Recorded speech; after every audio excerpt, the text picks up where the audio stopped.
20 দশকে হযরত মাওলানা ইলিয়াস সাহেব রহমতুল্লাহ আলাইহি উনি এই দাওয়াতের মেহনত শুরু করেন। উনি 1944 সালে ইন্তেকাল করেন। উনার ইন্তেকালের পরে হযরত মাওলানা ইউসুফ সাহেব রহমতুল্লাহ আলাইহি উনি এই তাবলীগের মেহনতের দ্বিতীয় আমির হন। উনি 1965 সালে ইন্তেকাল করেন।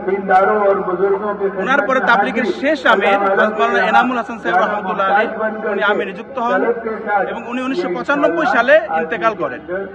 1993 সালে কোনো এক সফরের মৌকায় পুরা দুনিয়া থেকে আমাদের দাওয়াতের কাজের প্রবীণরা জমা হন এবং পুরা দুনিয়া থেকে একটি কথা আসতে থাকে যে দাওয়াতের মতো একটি মেহনত, দাওয়াতে তাবলীগের মতো একটি মেহনত যেটা পুরা দুনিয়াব্যাপী বিস্তৃত সমাদৃত একটি মেহনত, এই মেহনত কি এইভাবেই একক আমিরের নেতৃত্বাধীন চলবে নাকি একক আমিরের পরিবর্তে একটি শুরার মাধ্যমে পরিচালিত হবে?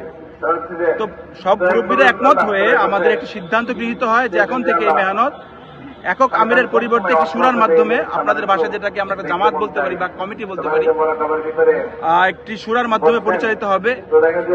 তো আলহামদুলিল্লাহ তখন থেকে স্টিল নাও এখন পর্যন্ত আমরা ওই মূল মেহনত শুরায়ে নিজামের অধীনে মেহনত করতেছি। কিন্তু মাঝখানে 2015 সালে মাওলানা সাদ সাহেব নামে এক ব্যক্তি, যাকে আমরা সহজেই চিনি বা সবাই যার নাম সম্পর্কে জানি, উনি হঠাৎ করে মেহনতের নিজেকে নিজে আমির হিসাবে দাবি করেন এবং উনাকে কেন্দ্র করে একটি দাওয়াত তাবলীগের মেহনত থেকে একটি অংশ এই মেহনত থেকে বিচ্ছিন্ন হয়ে তার অনুসরণ করে সাতপন্থী নাম ধারণ করে এই মেহনত থেকে বিচ্ছিন্ন হয়ে যায়।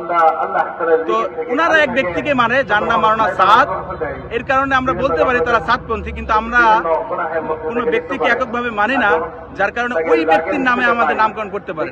আপনি যেমন শব্দচয়ন করেছিলেন জুবাইরপন্থী, আমরা যদি মাওলানা জুবাইর সাহেবকে এককভাবে মানতাম তাহলে বলতে পারতাম আমরা জুবাইরপন্থী। আমরা ওই জামাতকে মানি যে জামাতের একটি যোগ্য সদস্য হচ্ছে মাওলানা জুবাইর সাহেব দামাত বরকতুহুম, যে কারণে সঠিক শব্দ শুরায়ে নিজাম এটা সময় টিভির মাধ্যমে আবারও আমরা পুরো দেশবাসীকে জানাতে চাচ্ছি। এবং আপনি ইতিমধ্যে জেনে থাকবেন আমাদের বিভিন্ন সরকারি প্রজ্ঞাপনেও এখন এই সঠিক শব্দ শুরায়ে নিজাম ব্যবহৃত হচ্ছে।